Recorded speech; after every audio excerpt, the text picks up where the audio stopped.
BMOP Production Studios in the beautiful state of Arkansas, you're listening to the Shattered Podcast with your host, D. Elias.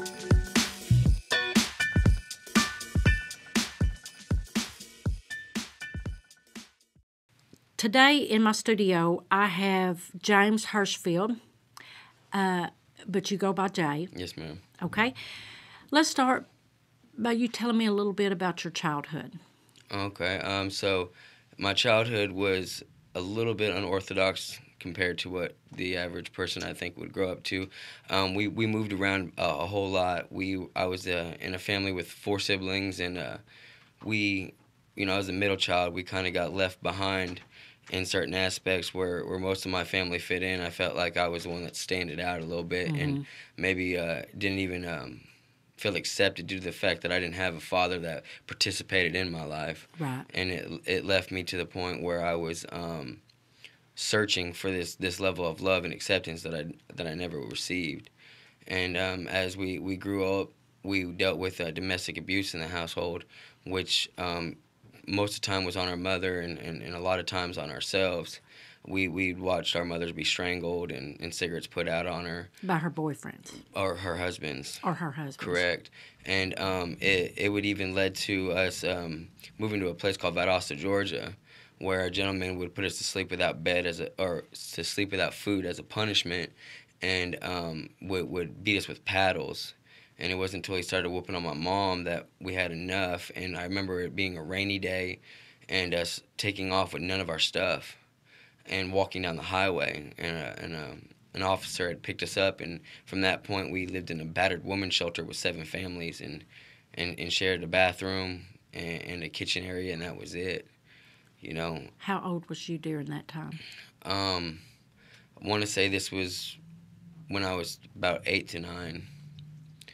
So as a young child, not having that place of serenity or somewhere to call home, right. It's one of those deals where you not only do you not feel accepted or ready for the things that you've been through without the father, then you start to think, does my life have value? Right. You had no stability whatsoever. Correct. And your mom was a drug addict. It wasn't until I got older I realized that. She did the best she could with us, and she was always our mother and our father. Right. And I don't think that there was a proclivity towards her being a bad mother besides the fact that she did partake in drugs at one point. Right. But she was a functioning addict. I mean, she worked. She worked sometimes, most of the time, 2 jobs. Right. And she even went and got degrees. She was a realtor. She also became a registered nurse. I mean, it wasn't that she couldn't function on it. It was just the fact that she would use drugs from time to time. And maybe because she wasn't picking the right men. And I do believe that is a lot of it. Right. And, I think that we're empirical. We are our own experiences. Right. And I think from experiences she had with previous husbands, the self-worth sometimes wasn't there. And she didn't realize that her life had as much value as it does. Right. Talk a little bit about how old you was when you joined the gang in Florida. Well, my grandmother died on the day before my birthday, actually, and she was a huge part of our lives. And this is when we were living in Valdosta still. Mom had finally gotten us into a housing project, and she was an assistant for psychology at the Valdosta State University. Well, when my grandmother died, it left my grandfather alone in Florida. So we then traveled from Valdosta to go live with my grandfather in his house. And, 2 generations living in a house or 3 generations living in this house, there wasn't always enough room. And I found myself sleeping under a bar in the living room. My brother shared a room, but I didn't have the room. And so I found where I didn't fit in very much, and I was already troubled because of not having a group of friends. I moved from one location to another, and nothing seemed to stay or I didn't have any idea of anything ever lasting very long with solidarity. And then so I meet a group of guys because in Florida most of the time they hang out on the block or on the corners and stuff, and I met a group of guys that were generally about 5 to 6 years older than me. So at this time I'm probably 11 or 12, and they treated me like I was family because to them a gang is a family. So at this time I'm just affiliated. I just hang out with them, and they're doing stuff like going into abandoned houses and tearing them up and knocking over porta potties and taking crotch rockets and just stuff that was thrill seeking. Right. And eventually come to a point where, are you about this? I mean, do you want to continue to be with us? And, it was at one point where I'd go to school every day and get beat up by a certain group of people. And it was, okay, so now I need protection. And the gang life obviously offered that as one of its benefits. And how old were you when you joined? I was 13 when I joined. I was jumped into a group and beaten from anywhere from a minute and a half to 3 minutes. Right. Tell about what that's called, your initiation. The initiation in this group, which there are many different initiations. You can stab a stranger in the face. You can make an outwards appearance of aggression in public, or you can do what they call a 5-penny pickup. And a 5-penny pickup is where they blindfold you and throw a handful of change on the ground, and you have to blindly pick up 5 pennies out of this group of change, and while you're doing such, they are beating on you. And you never get the change? You don't know. I never met anyone that's picked up the 5 pennies, so. And so how long did that go on before they stopped beating? Like I said, it was probably from a minute and a half to 3 minutes, which is quite aggressive. Anywhere from 5 to 7 kids were the ones doing it. So, and it's one of those things where they it's relentless. It's ruthless. They don't look at it like, oh, we're just gonna lightly do this. They give you your initiation for sure. What is the instant that happened while you was in the gang that bothers you the most? To be honest with you, there's a lot of it. It's funny because our gang's motto was territory, identity, and respect. And unfortunately, I don't think that as a gang member you even qualify for any of those aspects. There were several instances that really just bothered me, but one that really sticks out to me overall was we would do a thing called Chief, where you go to a location and you're probably about 40 deep, 11 to 12 cars deep, and you just hang out there. And of course there's going to be other gangs and other groups and other affiliations there. And while standing at this theater in Orange City, we witnessed a gentleman walk across the parking lot with a claw hammer, and walked up to a female and hit her in the head with this hammer, sunk it into her head and killed her, and she hit the floor instantly. Well, before this gentleman can get back to his ride, the entire crowd killed him. And again, the first time you see death, it's gut-wrenching. I remember dry heaving and vomiting. I remember not thinking this is what really is going on. And you'd just witnessed 2 murders. Yes. Not just 1, but 2. Yeah. So, and, a lot of people don't realize that when you see a person breathing and then you don't, mm-hmm. there's a huge tantamount feeling there that, is more than explicit. It's emotional. Right. And so, as I progress in this and seeing these actions and knowing that this group, we were never scared to be expansive and show of aggression, and that was actually one of the properties that they wanted to see in you. Right. And a lot of times that's how you moved up. And we'd have situations where somebody would come up to one of our gang members and what they call press them, which is disrespect them. And it was a friend, I can't say names, but he was pressed, and the gentleman was very upset about it, so we made a house visit. And they do a thing where you walk through someone's from their front yard to their backyard with 40 people, of course, and you break everything. And so you can only imagine if 40 people walk through your house, right, breaking everything, there's pretty much nothing left. Right. They're knocking out everybody. And in this process, the gentleman was stabbed in his forearm. And I remember us fleeing this location and going straight to a 7-Eleven, and there's just blood everywhere. And not worried about cops, not worried about nothing, just this adrenaline of is our friend gonna die? We're taking stuff off the shelf, and we're wrapping his arm, and it was a lifestyle that was so wild to the fact that you don't know what's real, and nothing's for sure, but anything's possible at this point. And I think that it's important that people realize that it's not something that is fake or just in movies. This is stuff that is Right. actually happening, and it's led to even what they consider in Deltona, Florida, one of the largest mass murders. There was a group of gentlemen that were with us that had another gang steal a game system, an Xbox, from us. And so these two gentlemen went and murdered 6 people over it. Over an Xbox. Over an Xbox. And it's considered the Deltona mass murder. And these are people that were in our group that some would consider weak. And that's the part that's terrifying, is that the outward appearance and everyone would consider these people so weak, and here they are, the ones that are killing. Right. You get to a point where enough is enough. Right. And this atmosphere that's created by these gangs creates these tendencies, and they're maladaptive, but yet they're still real.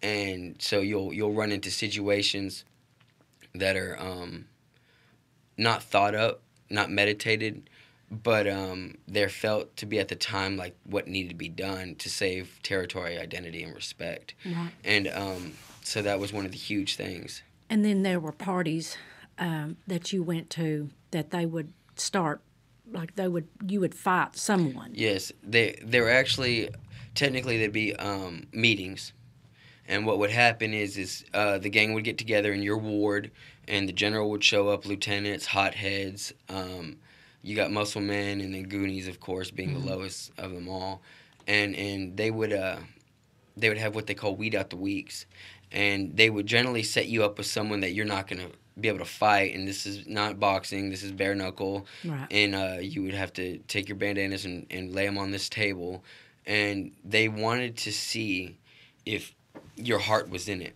Right. And it was called a heart check for a reason, because generally it's okay to be a fighter that loses, and it's not the outcome of the fight, it's the fact if you did fight. And so they breed people into this aggressive anything goes type of atmosphere. Right. And you can't back down, because the ones who back down could cause someone to be hurt in your group, or be a lack of support when needed.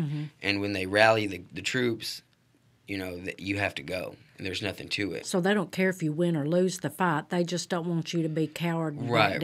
And don't get me wrong, there's a sense of honor that comes with being the victor, but nevertheless, it's your own gang, and so the purpose isn't to tear each other down, but to make each other stronger in their eyes. And if you decide not to do these activities, and there's several activities that I'm talking about. Not all of them are physical, but a lot of them is like working, and you would rob cars at night, and bring items back to a general for a cream pie in case you needed money or wanted to get drugs to sell and stuff. This is how you earned your keep. Right. And but so they would have these group centered beatings that turned into quite an event. And I remember being in a place in DeLand one time that we're at a different movie theaters, and of course territory is a huge deal. If you're in another group's territories, you're gonna have a problem. Well, a lot of them went astray one day, and you never walk alone or do anything alone. But I remember being by myself and having a bandana, of course, always hanging out of my pocket. A group of gentlemen walked up to me while I was by myself, and we're like, hey, man, you're in the wrong area. We're going to fight, And being such the person that they create in you, you don't turn down these opportunities. Right. So there's what they call giant drainage ditch, or V ditches, which are kind of like you see in Greece where they race cars. But so I remember going to this one night by myself, and one of the biggest mistakes I made, I got into a fight with a gentleman, and they ended up stomping me, and I woke up in a hospital with my mom above me, almost ruptured my spleen. A woman that had passed by had called an ambulance. I was there bleeding and laying out, and so it was always this uncertainty of what was going on. Right. You know, we'd walk the streets late at night as kids, and we'd have vans follow us, and people chase us at bus stops. Cars would try to run us over. They don't say what to Florida for nothing. Right. You know, I mean, Florida is a very multicultural melting pot, and I think it's a seething cauldron, actually, at some points. Right. How many years was you in the gang? I was affiliated since just shortly after 11, so I'd say about 5 to 6 years. And what happened that got you out of the gang member? There's a couple reasons that had moved us, actually, and I was dislocated from the gang, and it's actually what probably, because most of my friends are dead at this point, that saved my life. And so one instance is on the house side. You know, I had been brought home with cops. I mean, so much here. I've been kicked off so many buses, got into so many fights. It got to the point where the police would bring us Christmas presents on Christmas, or I was walking the streets one day and they said, "Mr. Hirshfield, you need to ride home." And I remember it being Mother's Day, and I'm like, "Yeah, hey, mess with my mom," you know. So they gets on the intercom and he's like, "Mr. Hirshfield, will you please come outside?" And you know, here I am in the back of a cop car, and of course this time not for any reason that's under condemnation or in trouble, but just messing with my mother. Right. And my mom comes out freaked out. What did he do now? You know, because there was a time that predecessed this where I just stand on the roof and throw grapefruits at cars at my own house. I mean, there's no hiding from that kind of activity, you know. Right. And so mom comes out and they're like, "Oh, we're just kidding." As we get to this, the reason why I, on the house side, ended up leaving Florida was my stepfather at the time, who had been to jail multiple times for draining his mother's account or my mother's account and taking off. He ended up this time buying coke from an undercover cop with my youngest brother in the car. And I do think a lot of it was, you know, they were going to try to take us kids from our mother. And, you know, we were everything to our mom, mm-hmm. you know, and I don't ever doubt that. Right. And so, you know, I think she was at points lost and confused, but still wanted her husband, you know what I mean? Yeah. And it's one of those situations that unless you're in that moment, you mm-hmm. don't really understand. Right. And I know to the average person, it's like, oh, that's a no-brainer, but life's not a no-brainer. Absolutely. You don't. Sometimes it's not a fact of intellectualizing. Mm-hmm. Instead, it's a feeling process. Right. And so, you know, they were going to take us, so obviously we had to get out of there, you know. And then the next thing that kind of really made the deal solid was I had another time where one of our buddies was pressed, which again means was disrespected. We ended up having to go to an altercation in a skate park. And when we got to the skate park, there's probably about 30 to 40 of us in the gang, and there was another group, which was some type of supremacist group or Anglican Brotherhood. I'm not really sure which one mm-hmm. it was, but nevertheless, it was a bunch of Hispanics and mixed people against white people. And unfortunately, at this event, we had dominated the situation and put a whooping on one of the affiliated brothers' younger brother. And once the fight was over with at the park, the cops were called, of course, because there was children everywhere and families everywhere. And I even remember a woman saying, "Y'all can't do this here. There's kids here." And, you know, that was never an issue for the gangs. Right. People's lives didn't have value. Right. So after this altercation, the cops come, and due to the 90-day law in Florida where they can't pin it on you, then they set you free, and the overpopulation in the counties and the jails and the prisons, they generally just try to get money out of the deal, so they cite everybody's citations and then send us on our way. Right. Well, later that afternoon, we're at a gas station and in a Ford Explorer, and I remember some gentlemen pulling up in a truck with baseball bats and breaking all the windows out of this vehicle and knocking us all out. Well, after this situation, you know, it got to a point where they were attempting to kill everyone involved. And I had friends that had been killed and some hung, and you know, it really got eerie to the fact that maybe my life was next. And, you know, so altogether, it wrapped into this ordeal where we just needed to get out of Florida. Right. My grandfather was actually going into a new relationship as well, and we were in his house. So it kind of just, everything pushed us, you know. Right. And the only place that we had family besides Florida was in Mena, Arkansas. And so I found myself leaving a very aggressive culture to coming to a place that was almost a culture shock. In fact, it was a culture shock. For sure. And, you know, where it's acceptable there to have 6 packs of cigarettes on you and dice and to use drugs and sell drugs as a kid. And in Mena, it was not And this tolerated. was your first time to come to Arkansas? Actually, I'd visited once before, but we've had family that's lived in the area. Right. And that's how we've had the preclepsit of coming this way. And also, when you left Florida, the gang wanted you to form a gang here.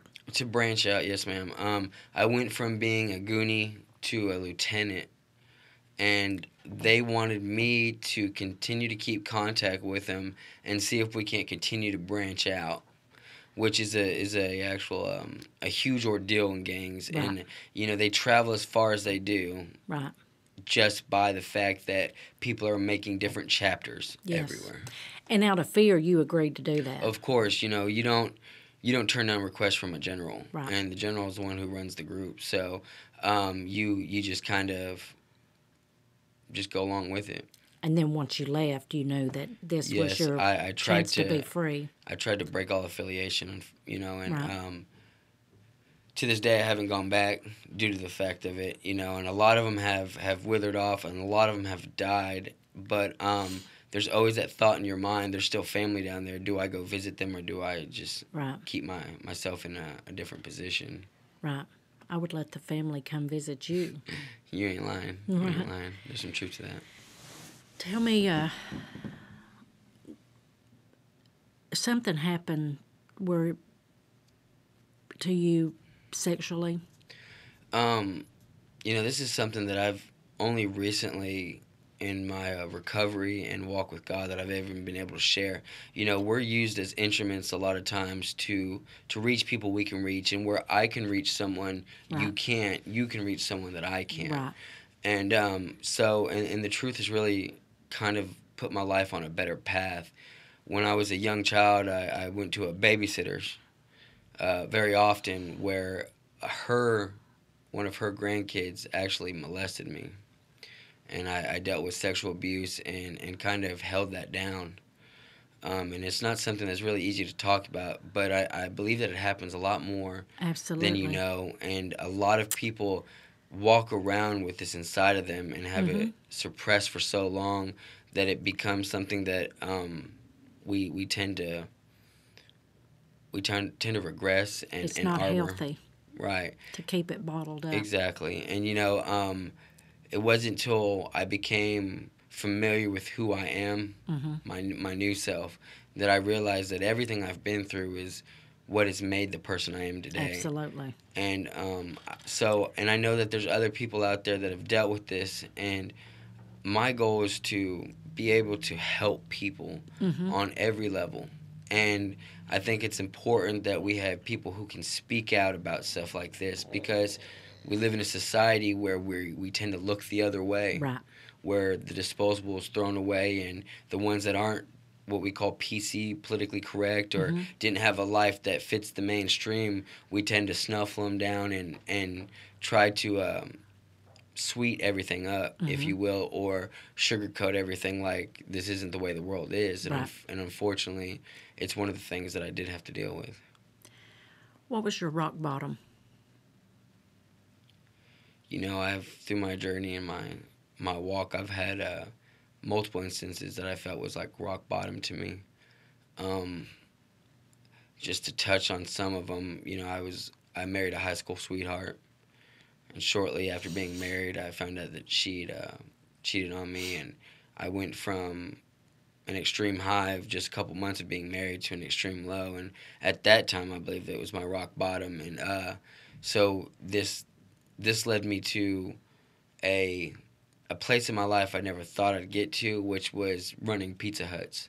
Right. I was actually a store manager. I ran a couple stores, and till I got to a place in D-Queen. And, you know, not having good relationships in life, or positive ones that were built off of kindness and love and acceptance. Right. At this point, you know, I've been on drugs since I was 13, and I'm graduated. I'm probably about 20, 21 at this point. And I'm in charge of an entire store and its atmosphere, its product. Actually was able to get clean for a couple months, you know, and I'd relapse, and then I'd come to a point where I was clean again. But for the most part, I was actually doing very well for myself, making really good money, and it got to a point where I had met another girl. This is the first girl I spoke to after my marriage had failed, and I'm currently still married at the time. But I meet this girl, and I wake up a couple times, and she's no longer in my bed in the middle of the night, and I get these emotional memories again of abandonment, of not being enough. So I end up stealing a couple deposits to buy a large quantity of drugs. From Pizza Hut. And to bail myself out of being homeless. Right. And which is important to know for the rest of my story, that this was a opportunity I had where someone believed in me, and I had failed again. And so, you know, they call it self-esteem because it's the esteem of yourself, and it Absolutely. lowers every time you fall.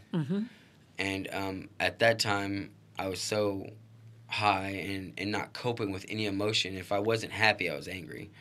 And so I was homeless for over a year and a half after this. And it got to a point where they had put me on probation. It was my first charge I've ever been in my life. Not saying that I wasn't due for charges, but I had never got caught doing anything illegal. I sold drugs for most of my childhood. Everything from ecstasy, weed, and dope, which would be methamphetamines. And I've always just felt like I was a step ahead of the cops, you know. And in this situation, I remember the conversation vividly with the district manager for Pizza Hut, and he said to me, "I should have left you in the slums where I found you." And so, you know, at that point, it gets so hard on yourself and your worth. I think I lost it, and so I was bouncing from house to house, and it wasn't till one day I just had enough, and I'd asked my mother, I said, "Look, you know, I'm a D-Queen. I've been homeless for quite some time now. I believe that my life has worth. I'd like to come home and have a bed to have, you know." Right. And, of course, you know, my mother always loving us the way she did. She opened her doors to us. And so I moved back in with my mother and Mina and was given opportunities again to succeed, you know. I was, you know, just touched lightly. I was assistant manager of another store down there, and then an office manager of quite a big company that's known worldwide. But I'm still in my addiction, and that's where I meet my next wife, and our relationship was founded on drugs.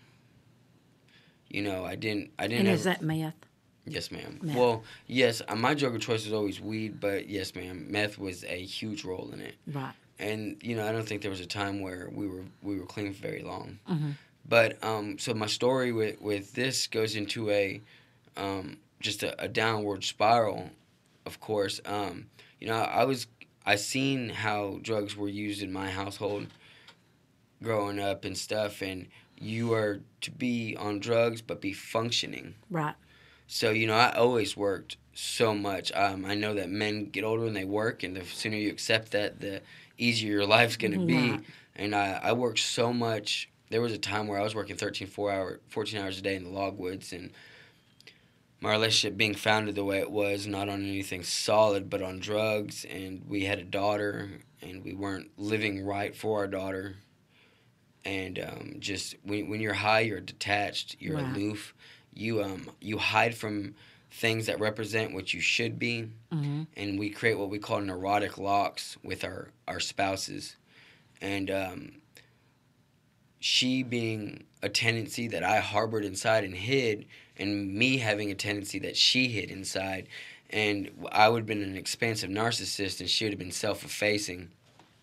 So she wanted to be all loved and thought as kind and sweet, but she had tendencies when she was high where she'd get abusive and you know, it would get out of control. Right. And so generally my normal was that controlling, that expansive person that showed aggression and was like, look, you know, we got to keep calm. And I don't think either party ever was worse than the other. I think that we enabled each other to a certain absolute despotism. Right. One of us was always a tyrant over the other. Needless to say, it led us to a point in our lives that we were just really good roommates. And this is through marriage and being so young, it felt like rock bottom again, you know. And wasn't until I realized, you know, I'm not going to check in for this probation because of Pizza Hut no more. I'm too out there. I'm too high, and I'm going to continue to just be high, you know. And certain things, and I don't want to speak on really, that happened between our relationships that made our relationship so unsteady that we didn't feel like either one of each other loved each other. There was abuse going on physically. Right.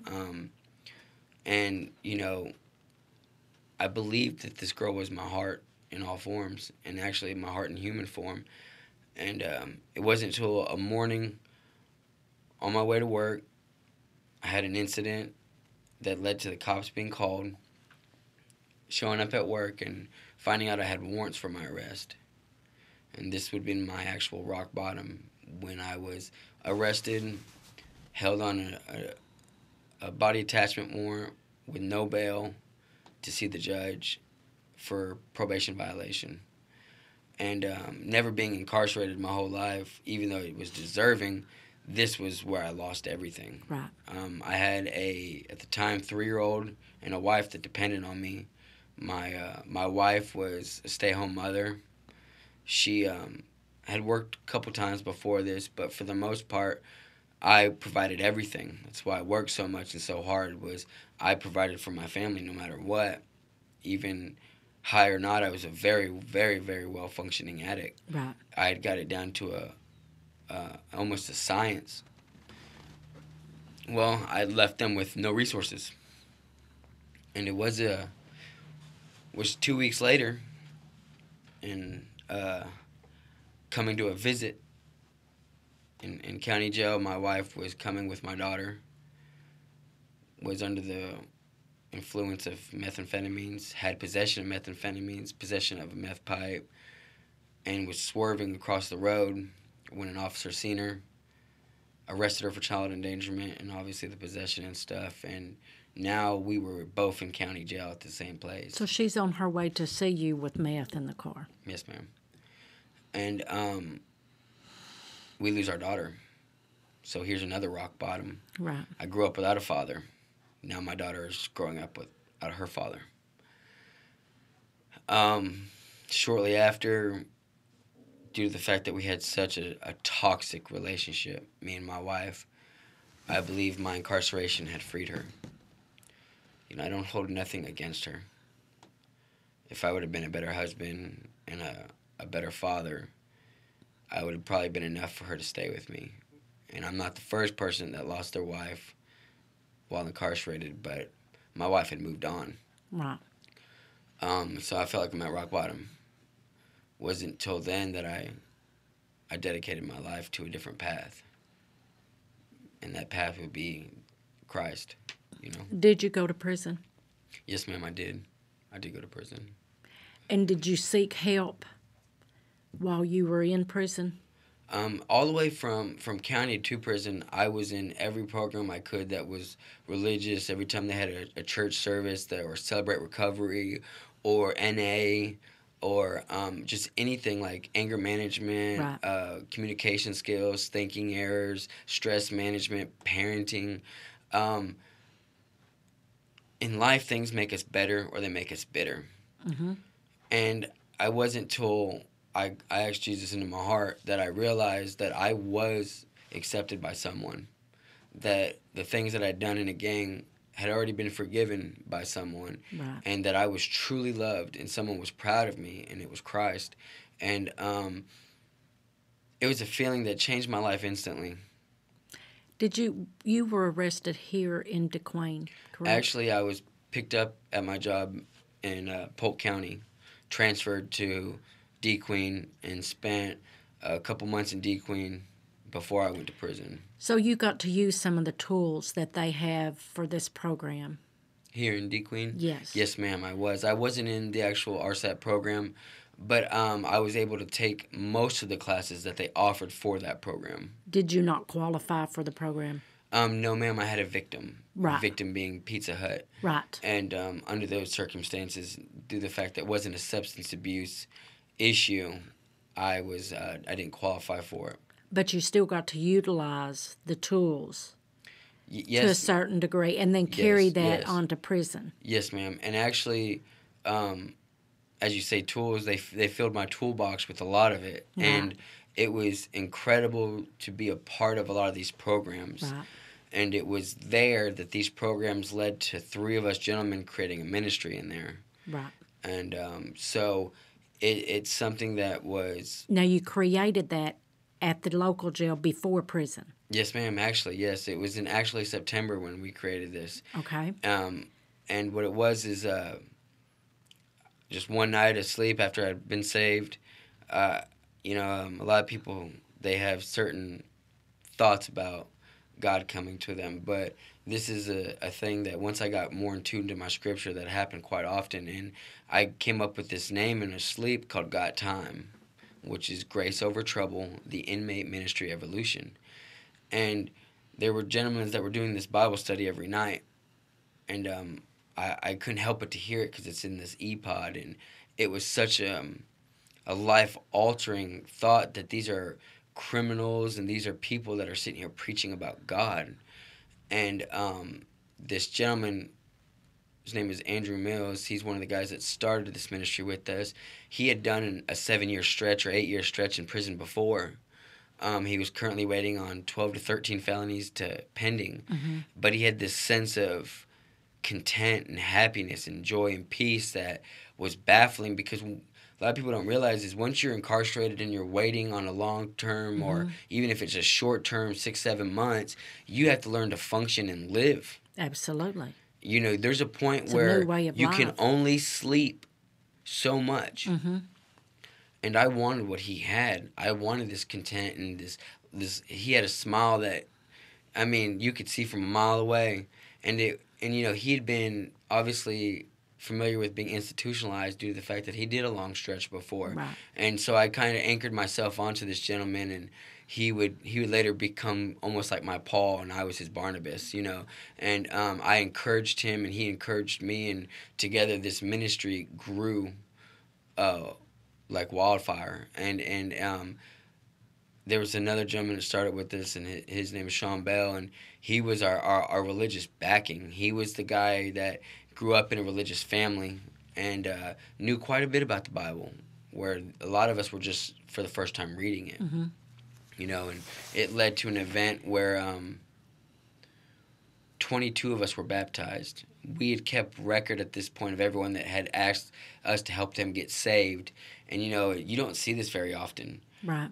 In a jail cell. I know there's a lot of jailhouse religion, but it comes to a point where this was something that we did every night, that we changed a pod that was known for a bunch of knuckleheads to the guards actually seeing such a difference in this pod that it was a godly atmosphere, that if you weren't going to follow through with this atmosphere, they generally took you to a pod that was high security. And right. and if you caused any issues in this pod, you did get moved because of such a movement.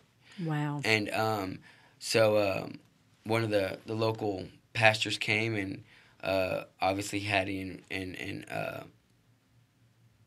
Joe came, and they were a huge part of this. They were the ones that actually get our baptisms done, and they were previously on one of your podcasts. And mm-hmm. So, like, with this surrounding atmosphere and these people there and the tools to succeed, I had built my spiritual walk up enough, I think, that God prepared me for prison.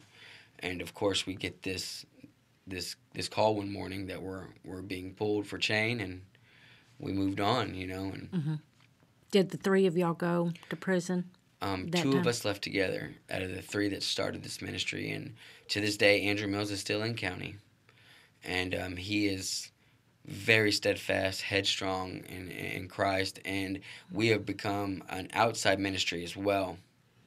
And it's the point where we have meetings outside, and currently are accepted as a 12-step recovery program for people to be signed off on to come see us instead of NA or AA, which I encourage that they go to those as well. We're a young ministry that's really moving into taking back our county from the ones that are incarcerated or addicts or have suffered from domestic abuse or sexual abuse, or we're a resource for these kind of people.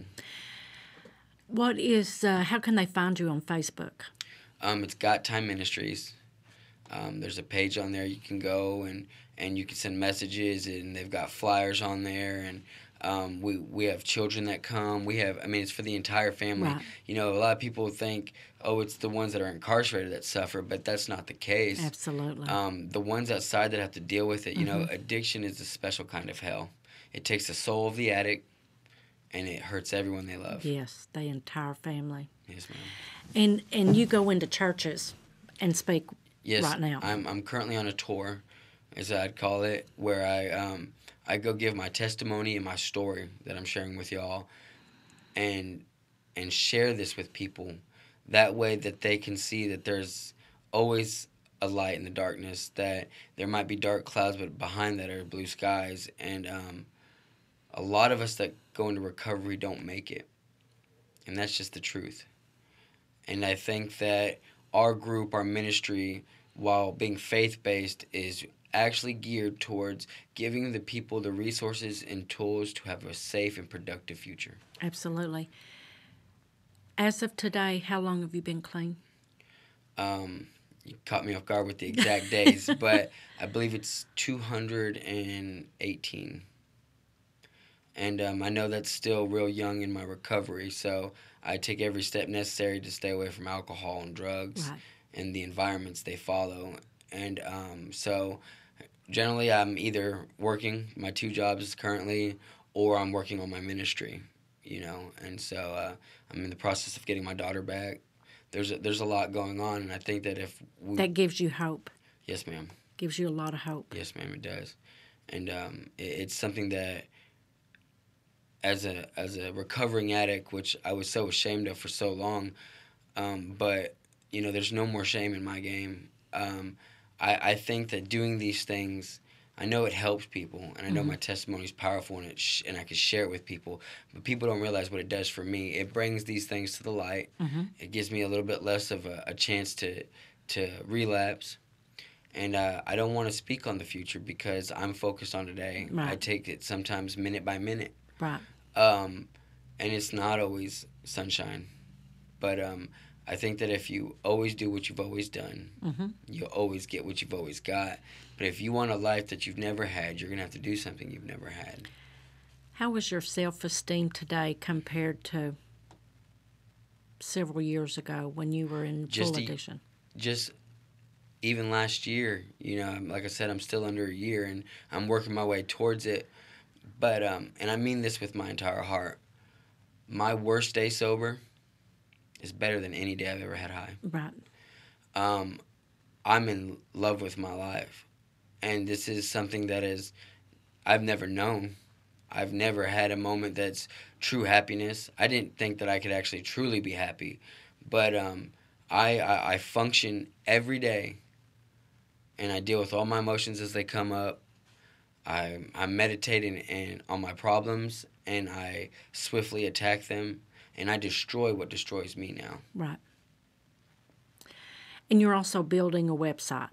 Yes, ma'am. We're in the process of getting a website and an app built for Got Time, which will be on the Google Play Store. So we're going to have multiple avenues to contact us and to participate. We have a meeting every Tuesday night at 6:30 at the Locksburg Elementary Gym. And we have food, a devotional or special message towards recovery, and group builders. And, this coming up week, we're having even events for the children, How has that grown from the day you started till today? Well, it started with 8 or 9 men in a pod And it grew to where we averaged about 25 guys a night in this pod that would come down to these, and we've provided hundreds of Bibles to people.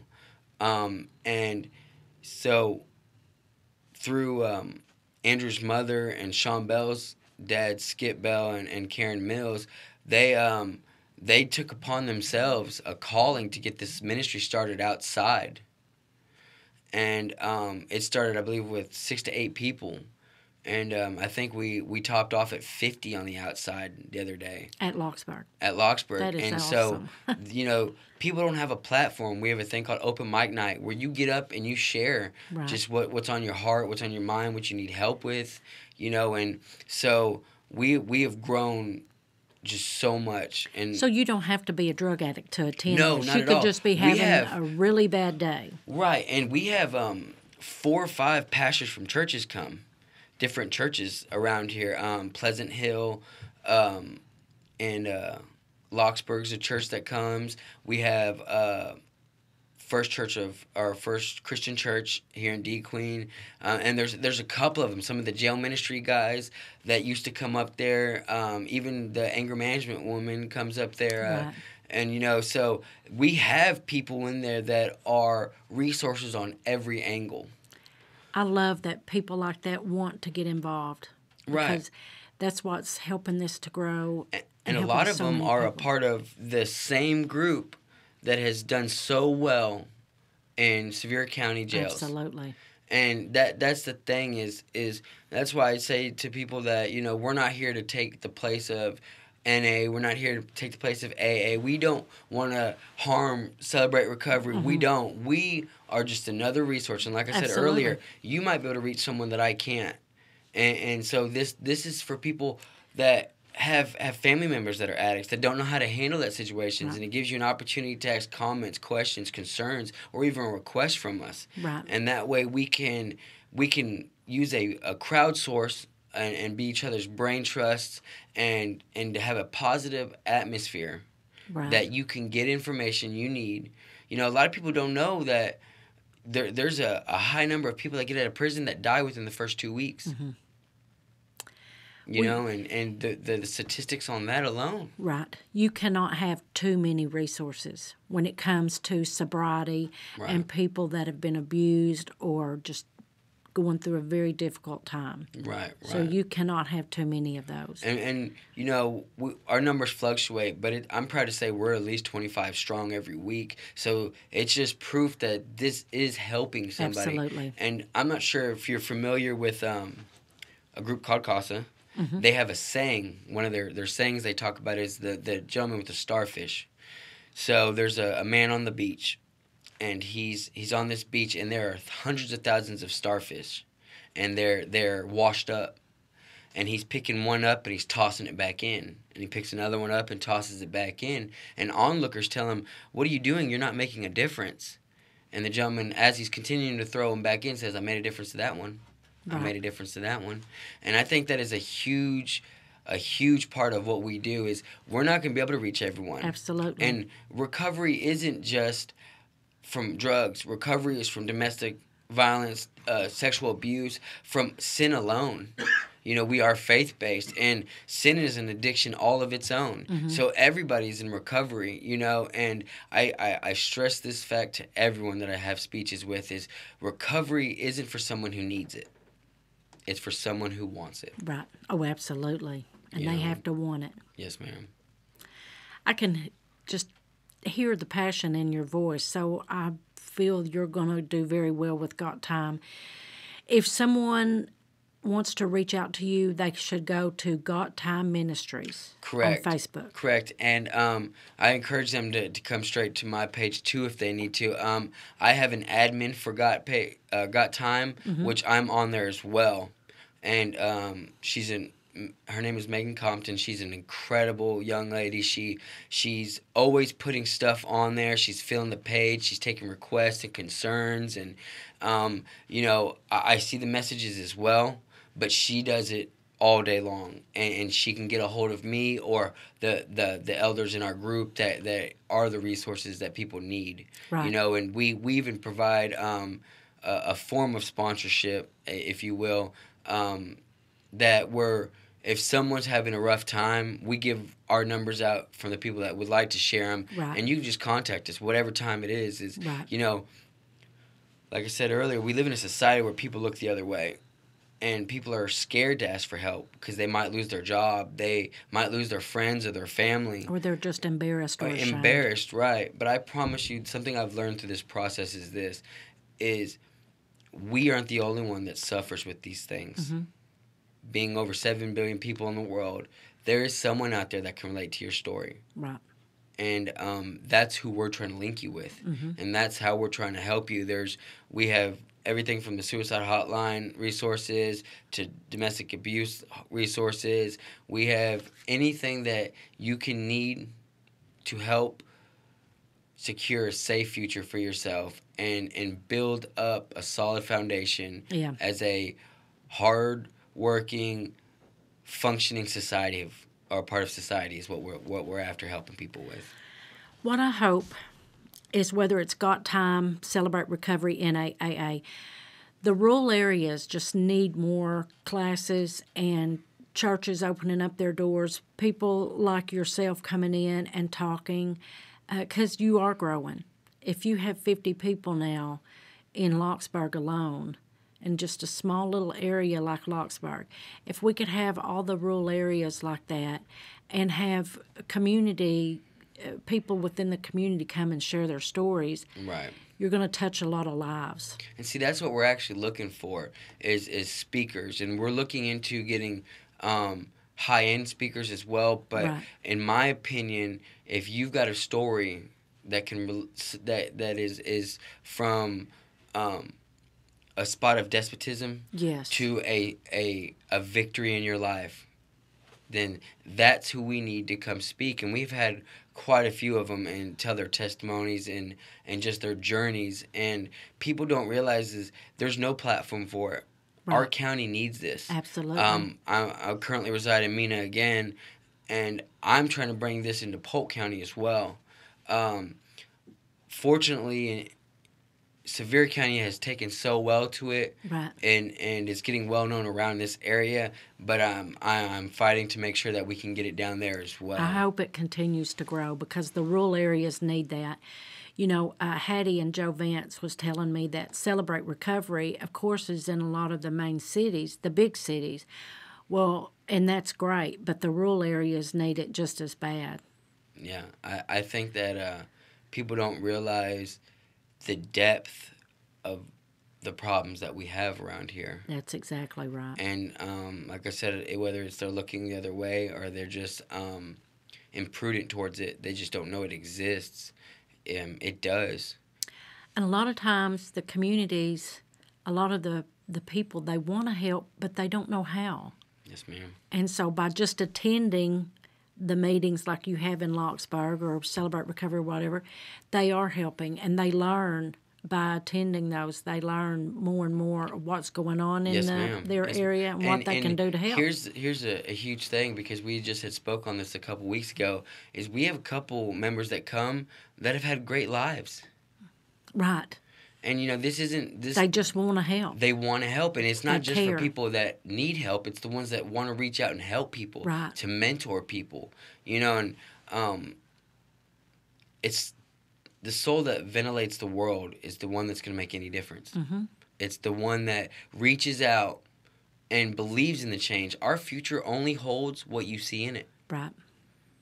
And, you know, if you stifle a thought or push down the chance of growth, or just don't even entertain the fact that this could be something that could turn into a county-wide or even just an entire area of southwest Arkansas, you know, it can. And right, and it could be something that grows so significantly that it's everywhere. Mm-hmm. And like I said, if you don't see it in it, it won't happen. But, absolutely. You know, the sky's the limit for all aspects of helping people. You know, I think that a lot of people ask me all the time is, what is the goal here? What would you like to see happen? You know, I would truly look forward to being a nationwide group. I think that it's very possible. Mm-hmm. And, you know, everything starts small. You right. Every chain started small. You got to start somewhere. It's got to start somewhere. And the more we get passionate people, the more we get people to help, the more people tell their stories. Like this platform you have. This is what is needed around here. If someone listening, what can they do to help? Just attend? They can attend. They could reach out. It doesn't have to be with any of the groups we've spoke about. I encourage people all the time we all are familiar with small talk. Mm-hmm. How's the weather? That kind of thing. Oh, did you see that game? Okay, so you meet a random stranger today. I encourage you to do big talk. And big talk is exactly what it sounds like. What would you like to be remembered as? Right. If you were to find out you were going to die tomorrow, what would you do? Reach out to somebody. You'd be surprised that people want to be talked to. People hold stuff in. You could start a complete random conversation that isn't small talk with somebody and make a lifetime friend. Well, a lot of people think their problems, they want to keep it a secret or whatever, but someone like you and what your life has been like, and you open up, it makes them want to open up after they hear your story. Right. And through my experiences through this you'd be surprised how many people need a platform. Oh, absolutely. And I'm not talking about, I think that we fail as society in one way. We do not seek to understand and then be understood. And sometimes the best help is a listener. Mm-hmm. And a dartboard that doesn't toss anything back at them, that just lets someone open up right. and get it out. Because a lot of people don't have that. Right. A lot of people don't have the resource or even a friend. I promise you, I thought I had a lot of friends just growing up, a lot of gang members I knew. Mm-hmm. In my addiction, I thought I had tons of friends. But when I got to prison, they weren't there. Right. None of them are there. So the friends I make now are the friends that will be there through life. Right. And I look for people that are pure, they're true, they're kind, they're gentle. And I think that, you can't just assume that everyone's out for themselves, because there are still good people. There are a lot of good people, right. But they're scared of the world like you are. Mm-hmm. And if you, like I said, if you make this reach to just random strangers, you could change someone's life. You could talk to someone, you know what I mean? So right. I encourage everyone to be kind and realize that people are going through something on a daily basis. Absolutely. You never know what people's lives are like, And you'd be surprised what one little bit of help or what your little role in someone's life can play. There's a woman, a kind gesture. Right. There's a woman that works for Harvard, and I was watching a thing on her, and she was telling the crowd about this little girl who had a broken home. And there was a guy at the crosswalk at the school that was always so kind to this young girl.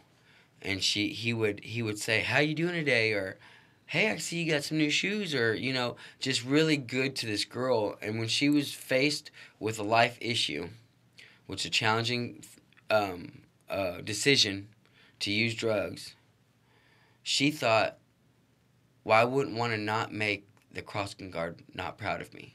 Oh. Where her family was right. bad off on drugs and she didn't have a role model to look up, the crossing guard was the reason why she chose not to use drugs. Was her role model. And so that's what I mean by reach out to people. Right. If you knew me a year ago, you wouldn't recognize me. My wife doesn't know who I am. She's even stated that. I never knew a sober, clean Jay. So I couldn't tell you what he's thinking. I just know that this is a momentum that I'm going to keep. My daughter deserves sober parents. Mm-hmm. And I will fight every last breath to continue to stay sober from all things. Right. I think that a lot of people get confused about that. But anything that alters your mind is something that can change you. Well, I'm very proud of you, Jay. And we've Got Time Ministries, and I hope it continues to grow. Thank you. Thank you very much. Is there anything else you'd like to add?